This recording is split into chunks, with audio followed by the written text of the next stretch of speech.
Yung ano mo, mahal. Hello guys! Welcome back na naman po sa ating mukbang-mukbangan. Kumusta po kayo mga OFW? Kumusta po sa inyong lahat? Dito naman po tayo.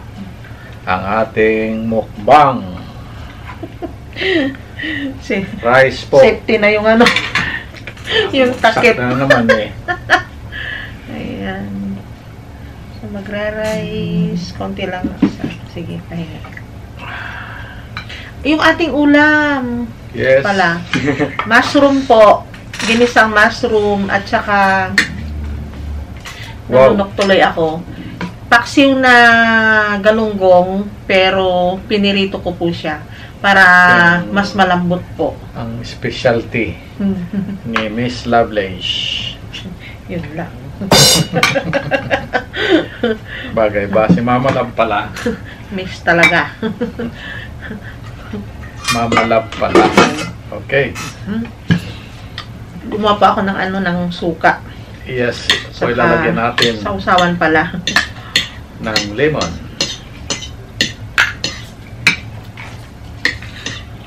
Uy! Sorry. Nag-shower. Shower me with your love. Saka salt. Ayun. Ito mahal, gusto mo nito? Ayun yung sausawan mo. Sabi mo. Kalagay pala. Yung ano yan, may bawang na kasi akong hinanda. Para yung sausawan namin merong bawang. Okay. Konting salt lang. Yan. Ito pong paksiw na ano, na galunggong na piniprito ko. Paborito ko po ito. Kasi hindi po tumitigas yung ano yung isda kapag napaksiw na. Saka mo ipiprito. Nako, yummy. Sarap. Kain po tayo. Unang subo po. Tulad po namin mga OFW. Yan.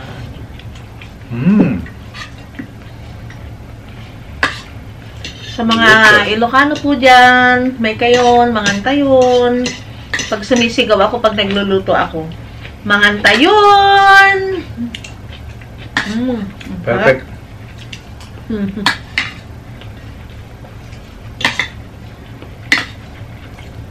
Perfect pong lasa. Harap ano? Gusto mo may swaklight? Konti.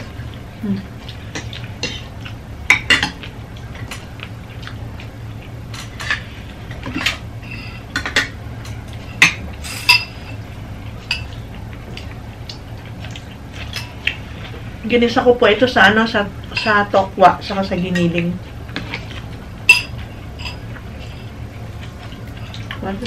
Kayahin niyo po ito, pinaksiw muna, saka prito. Bago pinirito.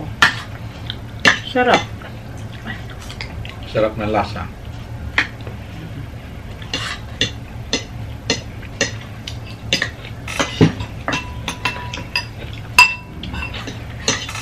Oh!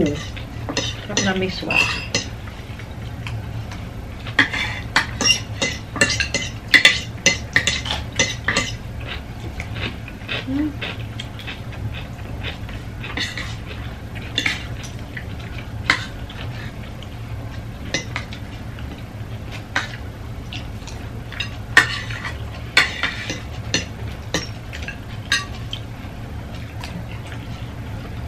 Wala nang makapagsalita. Sarap ah.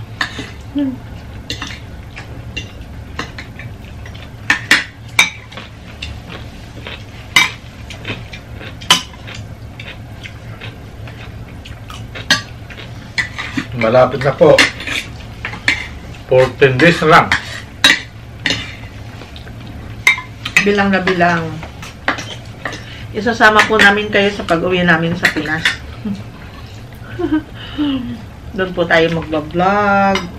Masaya ito. Ito po yung kauna-unahang bakasyon namin na nagbablog na ako. Sarap po. Sigurado po. Maraming magaganap. Dahil po maraming ganap sa Pilipinas.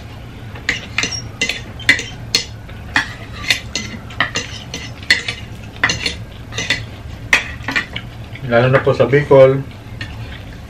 Mm. Kita-kita po tayo doon. Hindi ba ang hangyo sila? Ang sagot sa anghang ni Kuya Clark. Pati kanin pa. Apa? Ay, madami pala. Madaming kanin pa daw. Tandaan nyo pa yung laway nyo pag napunta kami ng Bicol. Marami kaming Tutulo yan. papakita sa inyo. Anong kanta doon? Maalaala mo kaya. Diba? Magkakatotoo. Mm-hmm. Pwede.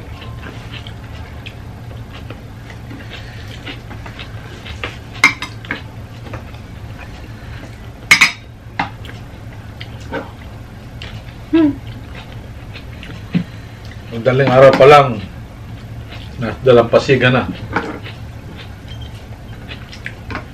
Parang Hindi nga yung matutulog.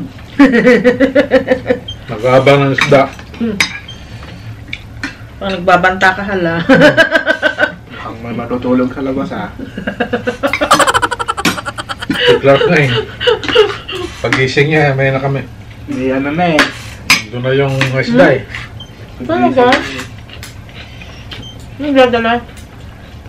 Si Aro? Maya si Arot. Pumunta kami. Oo, namalin ka na kaya.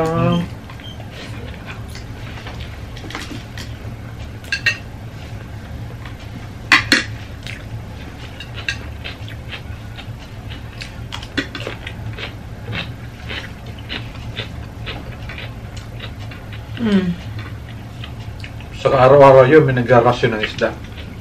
Sariwa.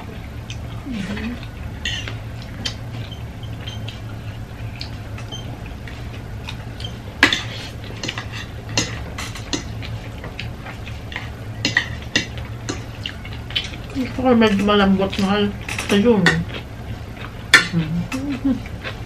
Sarap. Yun ang maganda sa probinsya, no? Puro sariwa kakainin mo. Oo.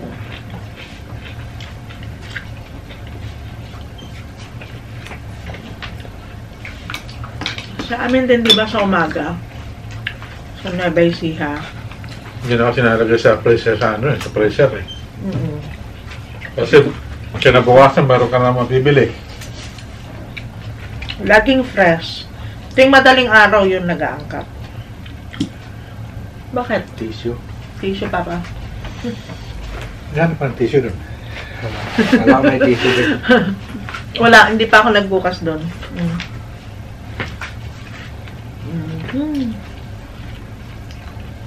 Ang sarap po talaga. I-try ninyo yung galunggong na ano. Ipaksiw muna.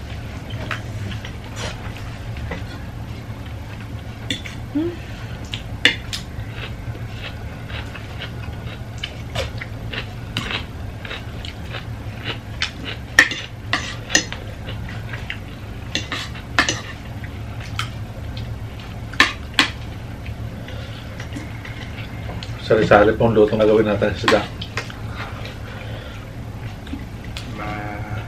Ala mo kaya. Mayroong inihaw. Mayroong paksiw. Prito.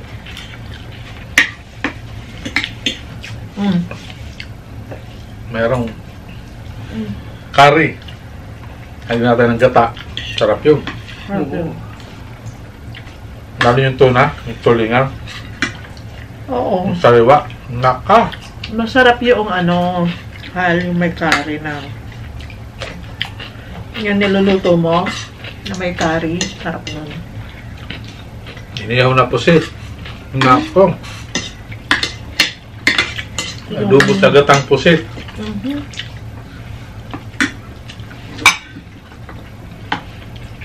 Alimasag. 2 years po kami hindi umuwi ngayon.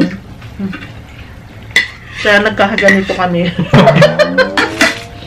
Medyo, medyo nahihibang po kami.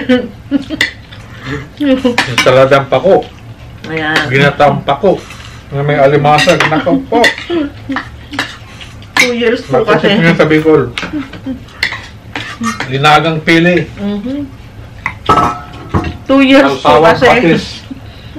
Yan ang dulot ng ano, umuwi. Ito ang dulot ng OFW na matagal na hindi nakauwi. Mahal, pahingi pa akong konting Ginataang rice. langka. Nako. Sigurado kapahuli ako ng talangka nito sa ilog. Yahoo! Ibubusan mo lang yun, tapos isasangag mo sa mantika ng mantika ng nyug. Naku. Nako. Tapos ang sausawan mo yung tuba ng nyug. Yung sinuka. Epekto Yan, po. Linagyan mo ng labuyo, siling. Siling Epekto po. Bicol. Yung ba pala, yung laing. Ganyan po ang dulot na alam nyo na. Laing pa pala mga guys. Dulot ng ano, anak? Hmm? Dulot na ng sabik ng umuwi.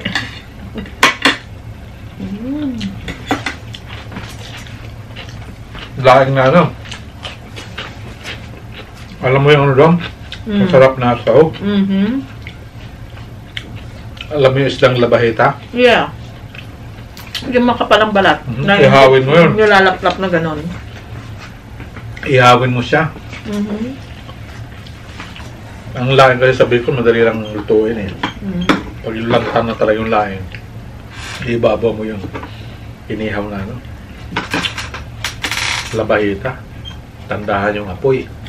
Napakangahang nun. Nako. Sarap. Yes. Pagbigyan na po ninyo kami, yun lang naman po ang mga Lagyan pangarap mo siya namin.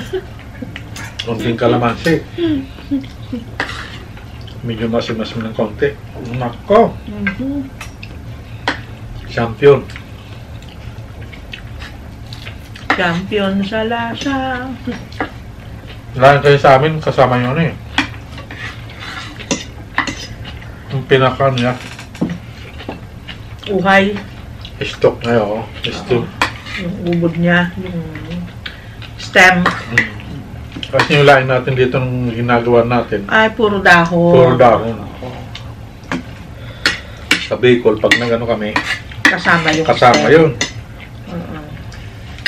O, masarap yun, Hal. Kasi natatandaan ko nung si tatay, di ba? Kinasampalukan niya yon, yung fresh na gabi. Sarap yun, sinampalukan. Ako, pag uwi namin, basta mag-i-spend ako ng time kila nanay. Madami. Sila mama. Mga matatanda na magulang natin.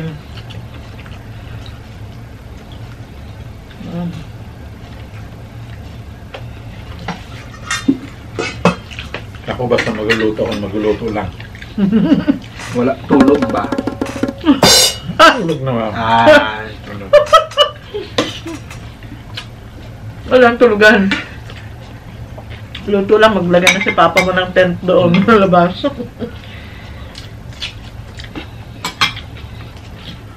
Harap yun.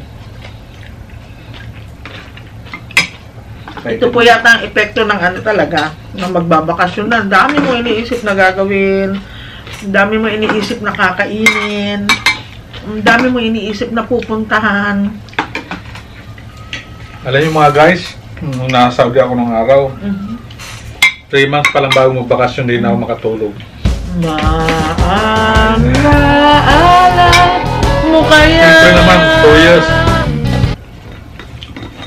Nabitin po kayo sa kwento ko. Nabitin ba? Kwento lang po yun. Libre naman po. Ano ang bayad? Di bali pa nakita kita tayo doon.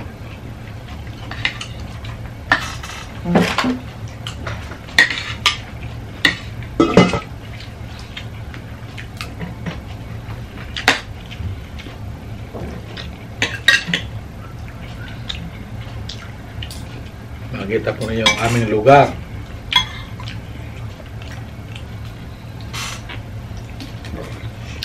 Bulan, Kubo. Sorsogon. Kubo lang po bahay namin sa Pinas. Excuse me po.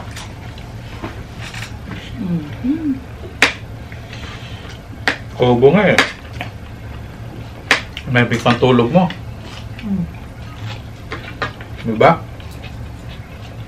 Yes.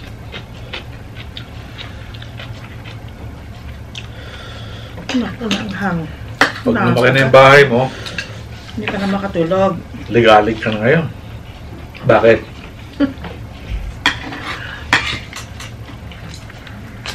Baka pasukin ka na. Kahit wala kang pera. Hihingi ka pa ng bayan sa magnanakaw. Yung magnanakaw pa magbibigay sa'yo.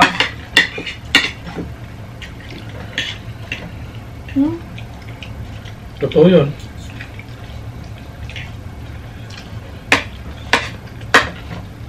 Pautang nga po.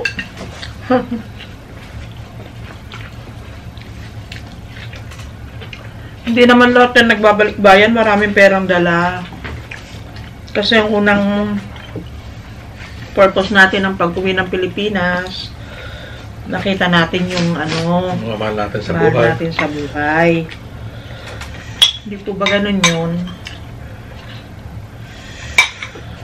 Kasi nandito tayo sa abroad, yung pera natin, ginagastos natin sa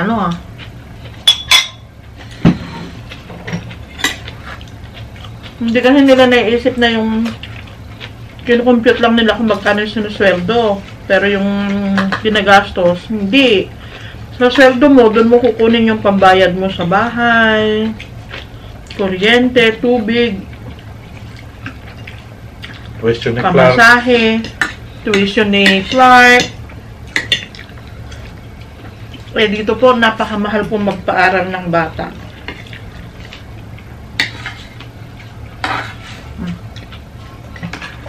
Sobrang mahal, para ka nang may 2, 3, 4, 5 kolehiyo sa Pilipinas. 30,000 dirhams po ang isang taon. Totoo siya. sa Pilipinas Nasa mga ang Clark. 320,000 pesos ang isang taon. Aray ko. Sorry po, inabot na naman po tayo ng pagdarasal nila. Kaya pansamantala po nakinat namin.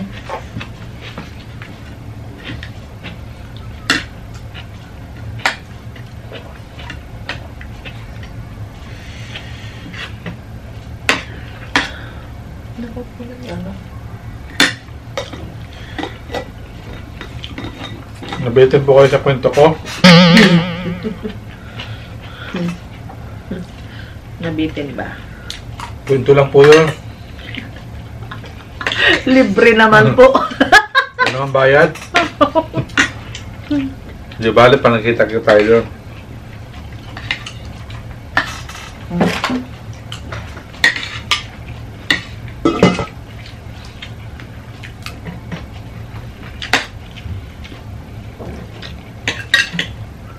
Continue po rin ngayon. Tinuloy nila yung magsala kasi.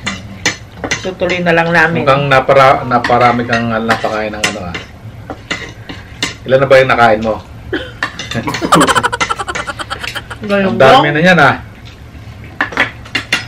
1, 2, 3, 4, 5, 6. 6. Sa akin 3. Kayo Clark? Dalawa. Lalo lang. Sorry po, paborito eh. Di na lang yung sa kwento Hindi na nga ako gaano nagsasalita. Para makakonsentrate ako ng pagkain. Basta galunggong, asahan mo ako. My favorites.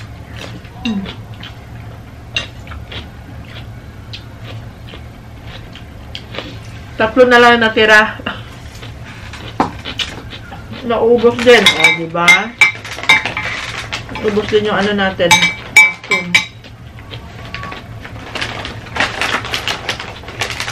Ubus na yung salad. Ubos din yung salad. Kaya ako ni Carl. Sarap yung maasim eh. Sarap kasi ng ano. May suka pa. Match na match eh. Paborito.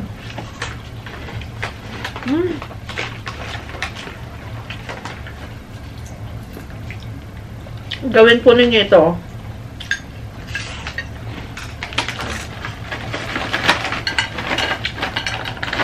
Well, Naalala ko yung Pilipinas.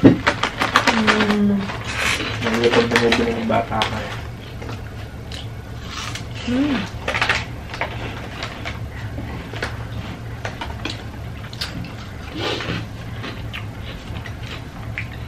Alam pala. Nung bata ako eh. Pag dumadaan eh, nagtitinda sa amin ng isda. Nagdadasal kami wag marinig ni nanay eh. bibili na naman. Kasi yung nanay ko mahilig sa paksiw, puro paksiw. Huwag sanang mapanood to ng nanay ko. Mahilig siya sa paksiw. Kaya di ko sinasabi kapag ano eh. Pag dumaan na yung maging isda, hindi ko sinasabing may andyan na yung isda. Sa isip ko sana huwag marinig ni nanay yung isda. Kung hindi, yari na naman kami isang linggong isda na maulam namin. Papaksiw lang yan. Sige na, okay na.